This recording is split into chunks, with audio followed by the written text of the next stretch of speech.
Hello, let's start with domain and range of a hyperbola. Let's just graph this one to make sure that you know how to graph it. So you can always identify a hyperbola's equation as it looks like this. X is on the bottom of the fraction. So for y equals 3 over x plus 1 minus 1, we're going to start by graphing the asymptote.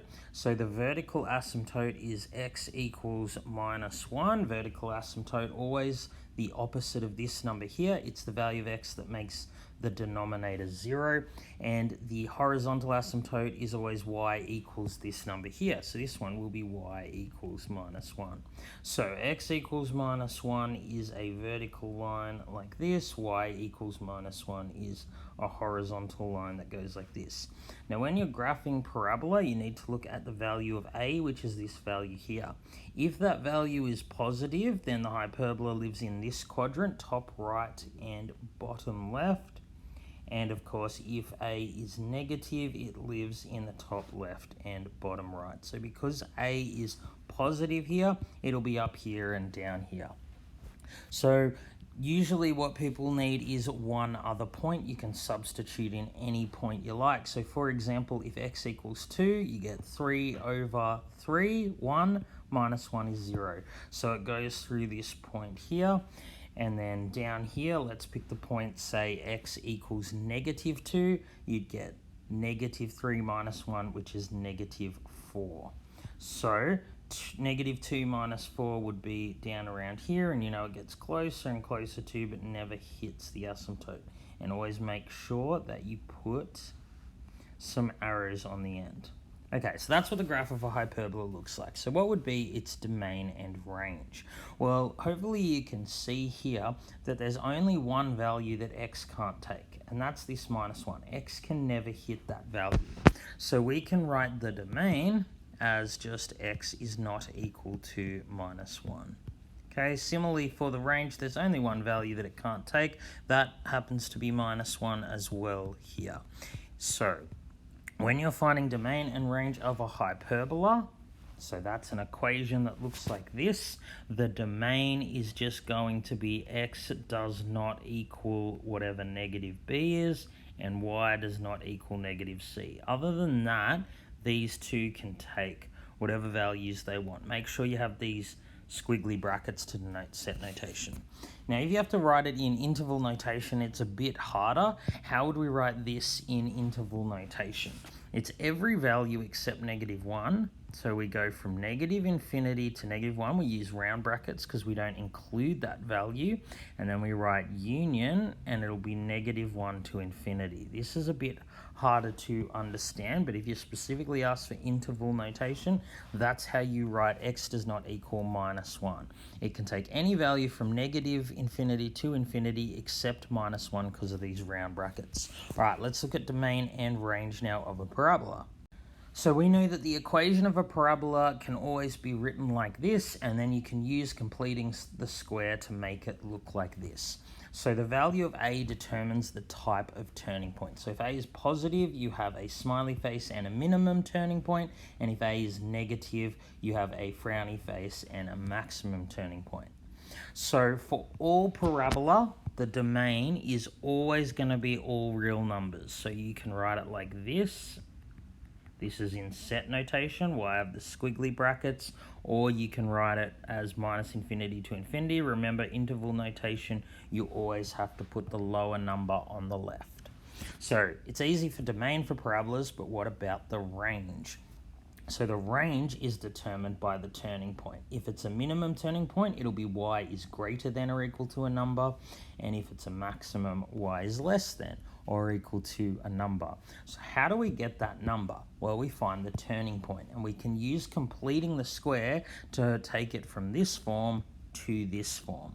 So for completing the square here, I know you're already really good at that. It'll be x minus 1 all squared. It was minus 1 here because that's half of b, half of negative 2. Now, negative 1 all squared is positive 1. So to balance it out, we need to subtract 1. So In turning point form, this will be x minus 1 all squared subtract 16. So the turning point here will be positive 1, negative 16, because remember this number turns it left or right the opposite way you'd expect. This number works the way you'd expect. That's why I didn't change it. So the y-coordinate of the turning point is negative 16. Here, the value of a is 1, it's positive. This will be a minimum turning point, and so simply the range will be y is greater than or equal to minus 16. If you want to write that in interval notation, because it includes negative 16, we use a square bracket, and whenever you're writing infinity, always a round bracket. So let's use completing the square on this one here. So when you have something in front of the x squared, a is not equal to 1, you need to take that out first. So we take out the minus 1 and then divide everything inside by minus 1. Okay, so now what we're going to do is perform completing the square on this. So it'll be minus 1 and it will be x minus 3 all squared. Now, outside the brackets, we have 9 and we need to subtract negative 3 squared, which is 9. You actually get 0.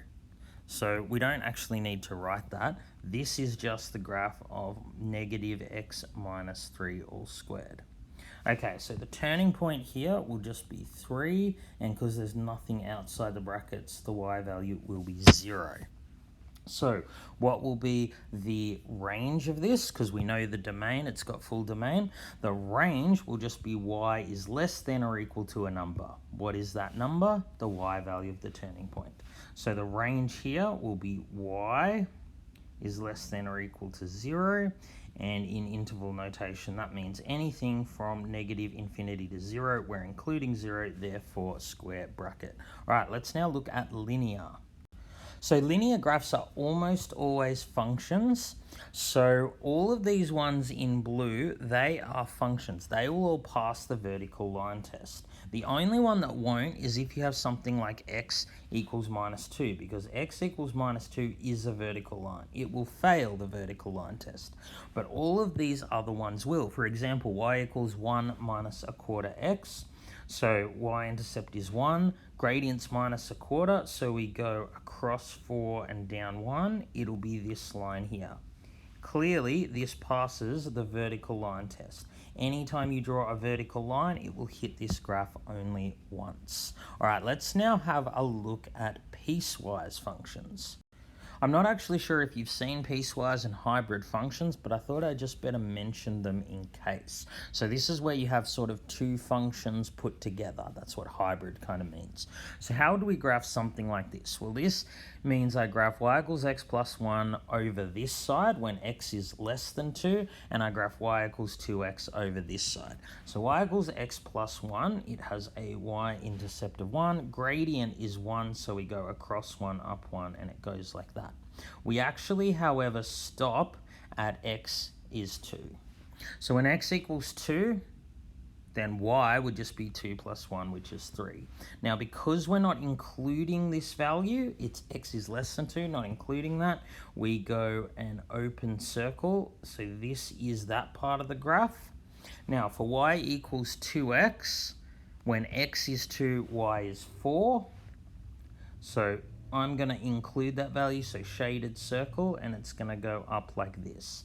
This is still a function because any vertical line will only hit the graph once. On the other hand, this is not a function. If I'm going to graph this in green, so y equals x, for x is less than or equal to 0, it will look like this. And then y equals 2x plus 1 actually looks like this. So this would not be a function because if you draw a vertical line down here, it hits the graph twice. It hits it here and here.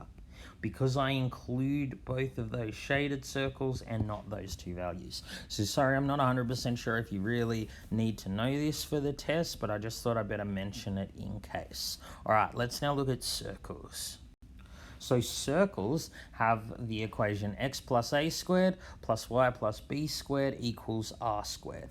So the center of the circle is always going to be an x and a y value. It's a point, and it's going to be the negative of this value in the brackets gives you the x coordinate, negative of this value in the y brackets gives you the y coordinate. So for y plus 2, that means the center of the circle will have y coordinate minus 2. Now see, there's no value with x, we assume that's 0. So the center of this circle will be 0 minus 2, which is down here. So the radius is always the square root of this number, because this is r squared. So in this particular case, the radius will be the square root of 4, which is 2. So what actually happens when I go to graph it, you start at your center, and if the radius is 2, you go 2 in all directions. You go 2 up, 2 down, 2 to the right, and 2 to the left. And then we draw a circle. Now, note circles are never functions. They'll always fail the vertical line test. You can draw a vertical line here that hits the graph more than once. So circles are tough in that you can't just put them on your graphics calculator. The way you need to put them in is complicated, and probably don't have time to learn that now. So it's probably best that you just draw it if you want to find its domain and range. Because once you have the graph, domain and range is pretty simple. If we start with the domain, well, we know that x can take any value from -2 to +2. So we write it like this. -2 is less than or equal to x is less than 2. This actually says x is between and including -2 and 2. Note that we are including -2 and 2, and that's why I had the less than or equal to sign. So we do something similar to the range. You can probably see from the graph that y can take any value between 0 and -4.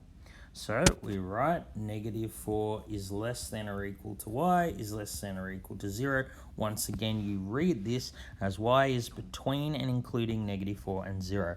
All right, best of luck studying in the test, but you will ace it. You're a superstar. Keep up the awesome work.